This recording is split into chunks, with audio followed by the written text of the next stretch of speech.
Bonjour à tous. L'IA menace-t-elle l'harmonie entre les hommes? Alors quand je dis harmonie, je dis tout simplement le fait de vivre en société et voilà, de vivre dans un monde pacifique. Même si on peut, même sans l'IA, on peut se demander si le monde n'a jamais été pacifique. Mais bon, peu importe. En fait, ce sur quoi veut insister la question, c'est sur le fait que l'IA a potentiellement la capacité à entraîner des phénomènes graves d'ordre collectif et planétaire qui viendraient frapper durement l'humanité en fait, et même causer sa propre perte. C'est ça en fait qu'on voit dans cette question, qu'on envisage dans cette question comme possibilité.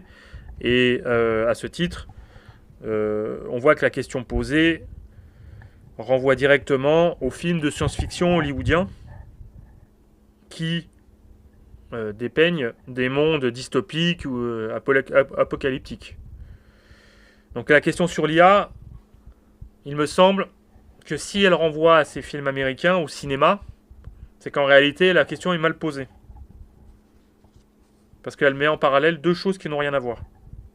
D'une part, le monde réel, qui est souvent un agrégat de nuances, de forces contraires, mais en même temps de forces coexistantes, de compromis, et le monde de l'imagination, en l'occurrence le cinéma, qui est le plus souvent un monde de l'hyperbole, du grossissement des traits, un monde binaire où les contradictions complexes sont limpides parce que le monde de l'imagination transforme ces contradictions en opposition frontale, étanche, comme si deux camps étaient parfaitement opposés et que ces deux camps étaient parfaitement identifiables.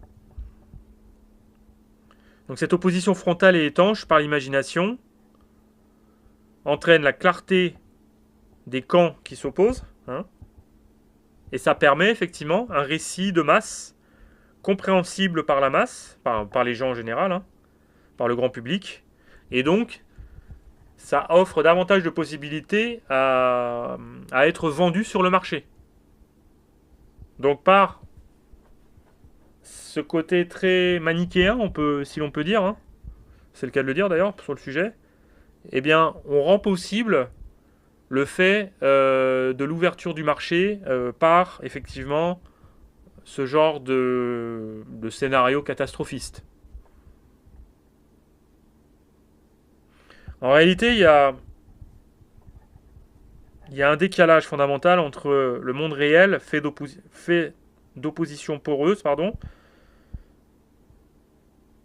qui se contamine, qui s'interpénètre, qui rendent ainsi parfois le mal et le bien ambigus, équivoques, et le monde de l'imagination, formé, comme on l'a dit, d'oppositions étanches, qui laisse peu de place, en l'occurrence, à la force du devenir, on va dire, vous savez, du changement, de la nuance. Okay, dans le monde manichéen, on va dire, tel que développé par le cinéma américain, on est dans une forme d'essentialisme. Vous savez, telle personne est comme ça, telle autre est comme ça. Ok, c'est vraiment, voilà. Il n'y a pas de possibilité de passer dans le camp ou dans un camp ou dans un autre quelque part. Alors, le monde de l'imagination, qui lui surfe sur les catégories étanches de l'inconscient collectif occidental, et qui s'ouvre au marché par cette simplification des oppositions, par cette étanchéification des oppositions, par cette absence de la nuance, est un monde qui fige les choses et qui tend à offrir des issues fixes et gravées dans la roche quelque part aux problèmes qui se posent dans l'existence. Vous voyez, on a tendance effectivement, ce monde fait d'opposition étanche, c'est un monde qui tend à tomber dans une forme de simplisme. Donc de constat simpliste d'une part, et de solution simpliste à l'égard de ce constat simpliste fatalement. Alors qu'en réalité, dans le monde, comme je viens de le sous-entendre, le monde est beaucoup plus nuancé que ça, le monde réel, et donc les solutions à apporter aux problèmes du monde réel sont beaucoup plus nuancées, effectivement. Et le problème de la conception courante de l'IA, c'est qu'on fige dans un monde binaire le fait que l'IA a le mauvais rôle. Parce qu'effectivement, il y a des problèmes qui sont posés par le fait que l'IA arrive dans nos sociétés et dans nos vies, et que, comme tout nouvel outil apparaissant, eh ben, elle a des problèmes. Elle apporte un certain nombre de problèmes qu'il faudra résoudre, auxquels il faudra faire face. Comme au même titre que la voiture a pu, quand elle est apparue, a posé un certain nombre de problèmes. Et d'ailleurs, elle en pose encore aujourd'hui, hein, de toute façon. Donc pourquoi l'IA a-t-elle ce mauvais rôle? Alors, on l'a déjà dit, certes, parce que le fait de rentrer dans un scénario catastrophiste comme ça, eh ben, tout de suite c'est vendeur, hein, pour le monde du spectacle. Mais surtout parce qu'elle incarne une peur intrinsèque à l'homme occidental, c'est-à-dire la peur de voir sa création, sa progéniture, se rebeller contre lui. Et donc ça, on a déjà eu des penseurs qui ont réfléchi sur le sujet, et notamment la psychanalyse, hein, avec Freud, et l'idée du meurtre du père, d'accord? L'idée du meurtre du père, c'est bien ça. C'est quelque part. Alors, c'est pas non plus littéral. On va pas faire de la psychanalyse dans ce podcast, pardon. Mais fondamentalement, d'un point de vue structurel, le meurtre du père, c'est une forme de rébellion à l'égard de l'autorité et donc du géniteur quelque part, hein. Et d'ailleurs, à ce titre, on peut citer le film de Blade Runner, le film de Ridley Scott.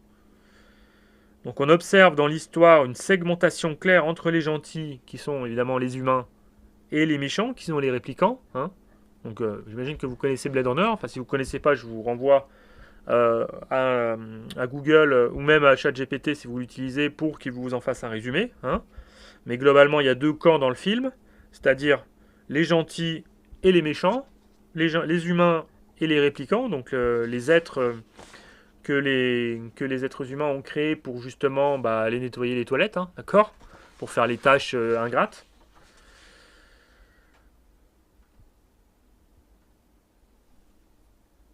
Et d'autant plus que, effectivement, les humains sont les gentils parce qu'effectivement, le gentil Harrison Ford est un flic. Alors, c'est un bon flic, hein, soucieux de son devoir. Donc ça, de ce point de vue-là, il n'y a pas de problème. Il répond aux critères basiques du gentil, hein, typique dans le cinéma américain. Mais fondamentalement, c'est un homme fatigué et qui considère que faire son devoir, eh ben, voilà, c'est faire le bien dans le cadre d'une société menacée, en l'occurrence par un outil rebelle, les réplicants. Donc au début, le film est finalement très peu nuancé. On est presque sur un film de gros sabots, hein, c'est-à-dire logique du marché, donc les gentils et les méchants d'un côté. D'ailleurs, les réplicants, eux, sont souvent joués par des acteurs avec une certaine gueule, hein. Ils ont toutes la même manière d'être, donc ils sont surtout caractérisés par la brutalité, la voix très grave et un peu limite parfois rocailleuse. Les acteurs choisis sont des physiques assez monumentaux, c'est-à-dire c'est des colosses, quoi. Voilà. Donc fondamentalement, on n'est pas sur une forme presque de douceur qu'il y a dans le visage d'Harrison Ford, hein. Donc une forme de douceur et de mélancolie, même presque. Donc il n'y a pas du tout ça dans les réplicants, même les réplicants femmes, puisqu'il y en a au féminin. C'est des femmes, voilà, avec un style très particulier. On n'est pas sur souvent on n'est pas sur forcément la femme évanescente, quoi. Même s'il y a quand même un contre-exemple, et ça va participer d'ailleurs à l'entrée progressive de la nuance dans le film.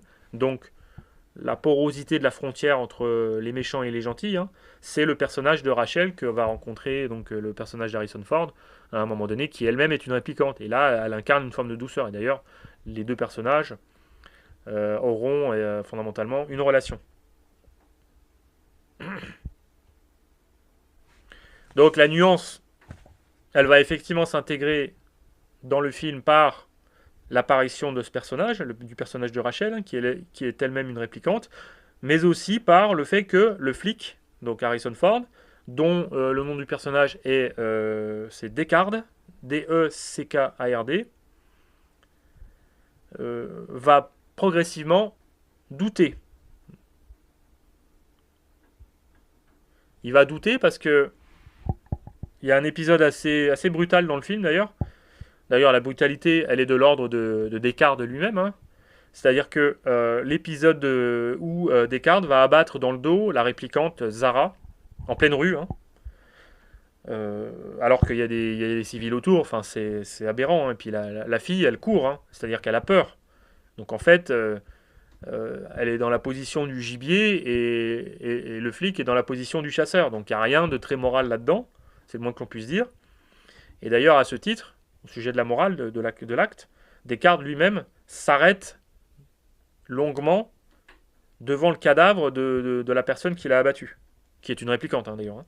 Je le rappelle quand même, hein. Et le fait de s'arrêter comme ça si longuement, ça montre quand même une certaine prise de conscience à l'égard de la moralité de son geste même.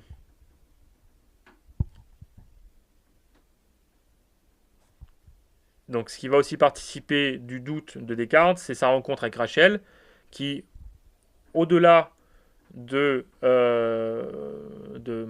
comment dire, d'exprimer une forme de brutalité, de violence, comme effectivement l'était, comme le sont les premiers réplicants qu'on voit dans le film, hein, comme je l'ai dit tout à l'heure, et ben, incarne une forme de douceur, d'une part, et la discussion finale, finalement, entre c'est Roy Batty, donc c'est joué par Rutger Hauer, le leader en gros des réplicants, et Descartes, où là, effectivement, on va rentrer encore une fois dans une forme de sensibilité qui touchera Descartes lui-même, et effectivement, après que les deux personnages se sont battus, eh bien, il y aura cette discussion, et quelque part, eh ben, Descartes reconnaîtra quelque part l'humanité de ces réplicants, hein, d'accord.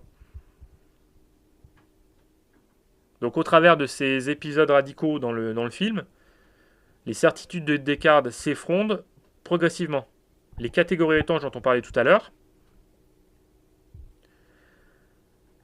s'effondrent, c'est-à-dire par la mise à l'épreuve de celles-ci face au réel et face au concret.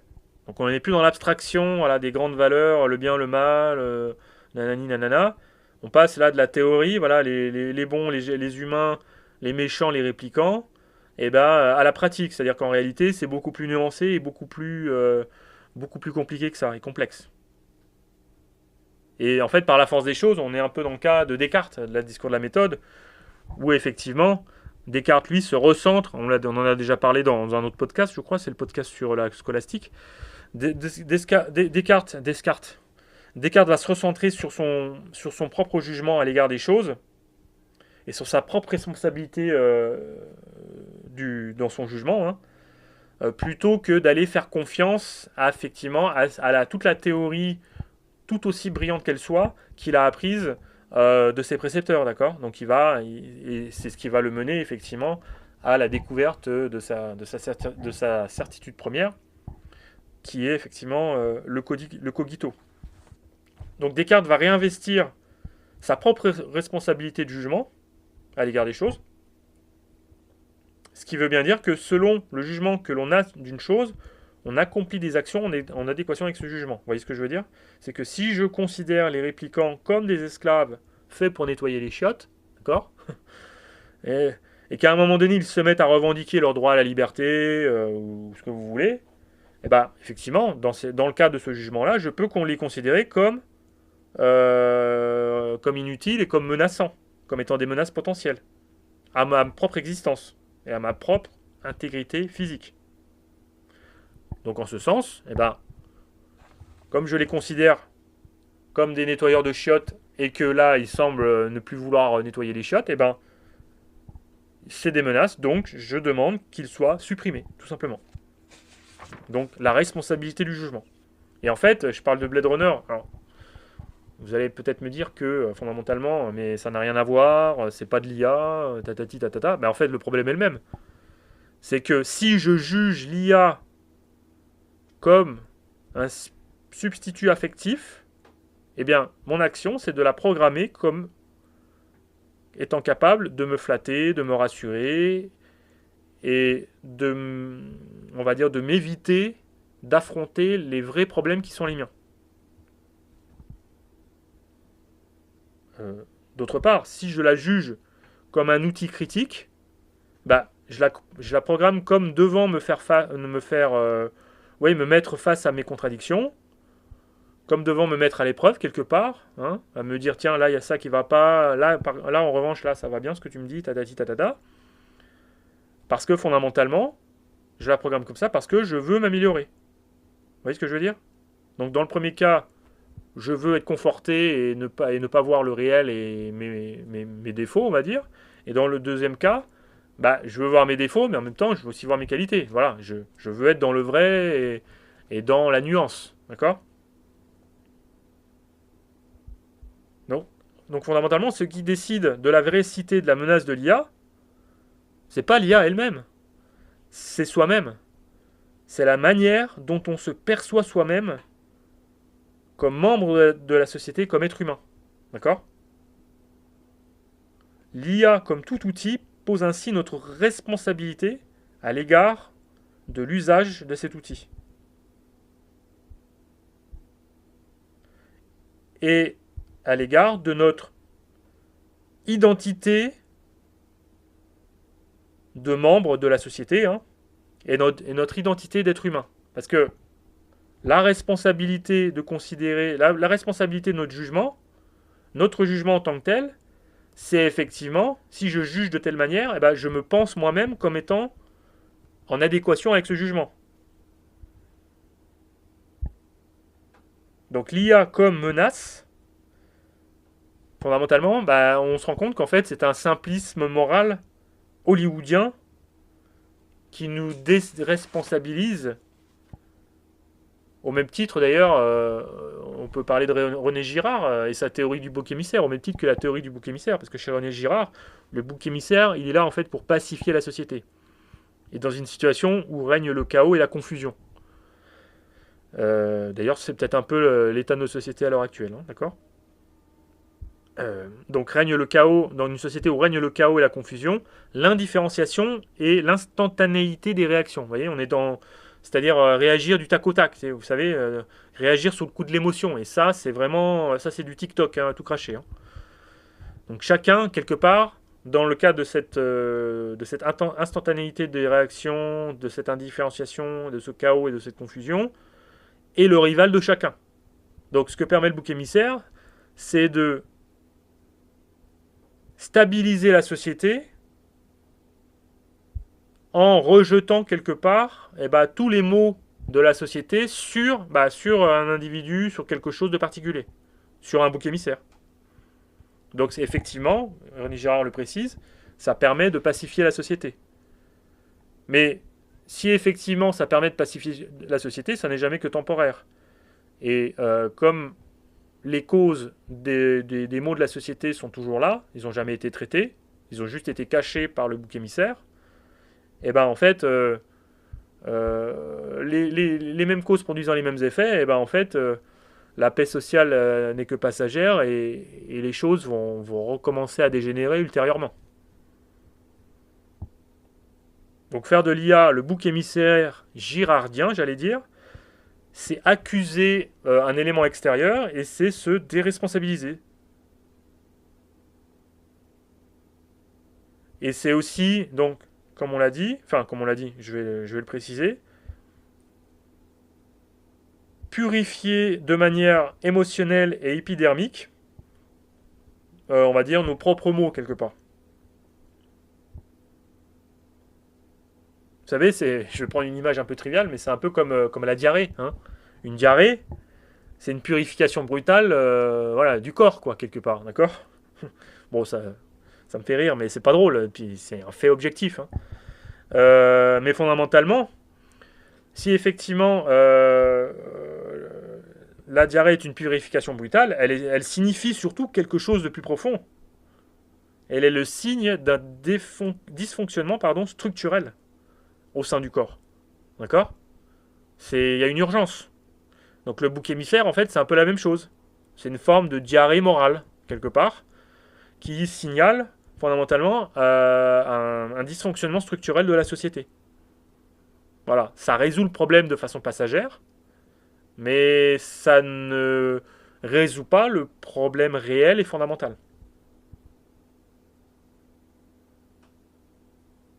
Donc, la peur hollywoodienne de l'IA, c'est un dysfonctionnement structurel de nos sociétés, en fait. Et de notre... euh,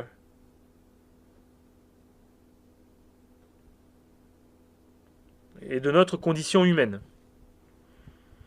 Parce que l'IA pose le problème, je l'ai dit, je le rappelle, de la manière dont on la juge et donc de la manière dont on se considère soi-même. Parce que, effectivement, dès lors que l'on juge quelque chose de telle manière, je l'ai dit tout à l'heure, je le répète, eh bien, on se considère soi-même de telle manière, en adéquation avec ce jugement. Je vais prendre un exemple, c'est que tout simplement, je dirais que euh, si je juge, moi, que, par exemple, la voiture est un outil de liberté, et que j'utilise la voiture parce que pour moi c'est un outil de liberté, eh ben, je me considère comme un individu, tout simplement, qui a envie de découvrir des choses, voilà, que effectivement, partir à la découverte, à l'aventure, qui a envie de partir à l'aventure, ou qui effectivement a ce besoin irrépressible, et que même fondamentalement humain, hein, dans ce cadre-là, de liberté. Vous voyez ce que je veux dire? Donc, la question à l'égard de l'IA, c'est sommes-nous réduits à n'être que des êtres biologico-organiques répondant à des stimuli extérieurs de manière mécanique et effectivement, on va dire, épidermique, hein, comme effectivement il semble que ce soit le cas dans certaines occurrences précises à l'égard de l'IA, hein. Ou alors, est-ce que nous nous concevons nous-mêmes comme des êtres, certes biologico-organiques, émotionnels, donc ça, il n'est pas question de le nier, mais en même temps, avec une dimension fondamentalement intellectuelle, rationnelle, voire spirituelle, qui a pour conséquence que l'on arrive à vivre en société durablement. Parce qu'en fait, une société durable, tout simplement, ce n'est pas une société qui se régule par les émotions et par la réaction immédiate. C'est une société qui se régule par la raison, par quelque chose qui maintient l'ordre, en fait. Et aussi par la hiérarchie, d'ailleurs. Hein. D'accord? Et après, à un niveau supérieur, par la spiritualité. Donc Marc Aurèle lui-même inviterait, dans le cadre de son stoïcisme, à revoir notre jugement sur l'IA, et donc, afin de modifier notre jugement, à nous repositionner nous-mêmes au sein de la communauté de l'humanité, pardon, c'est-à-dire de nous repositionner en harmonie avec la communauté humaine. Donc, ce qui veut dire agir à son service, agir pour son bien. Et de se repositionner au sein de la nature globale, ce qu'il appelle la nature universelle, hein, le cosmos en grec, en se replaçant toujours pareil, en harmonie avec cette nature universelle, dans le cadre de nos actions. Donc agir au service du bien pour les hommes, au sein de la société dans laquelle on est, et agir au service en harmonie de la société. Enfin, de la nature, pardon.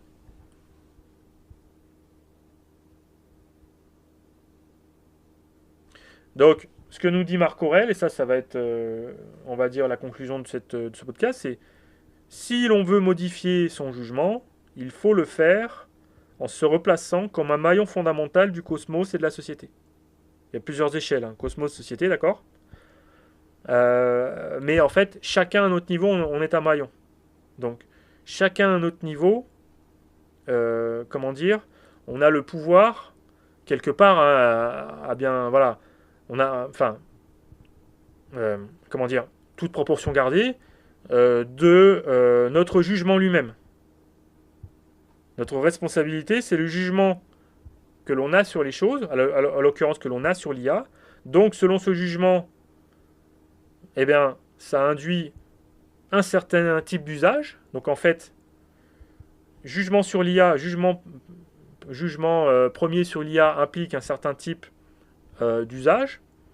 Et donc, ce certain type d'usage à l'égard de l'IA induit une manière de se positionner soi-même de façon ontologique, j'allais dire, à l'égard non seulement de l'IA, mais aussi à l'égard de l'ensemble des hommes dans la société dans laquelle on vit, à l'égard de la nature, et aussi et surtout donc, à l'égard de soi-même. Donc l'idée que l'IA est forcément une menace, c'est juste une idée tout simplement commerciale, faite pour être vendue dans la société, dans l'industrie du spectacle, hein. Et que fondamentalement, eh ben, je le dis et je le répète, notre responsabilité première, c'est de nous positionner en tant que soit être purement émotionnel qui a peur de l'autre comme étant parce qu'il est une menace, ou alors comme être rationnel qui vise à se calmer, à se poser, et puis peut-être à modifier, peut-être, mais c'est même sûr, à modifier son jugement à l'égard de l'IA pour peut-être, et c'est même sûr, en user différemment et dans le cadre de l'accomplissement du bien à l'égard de la société.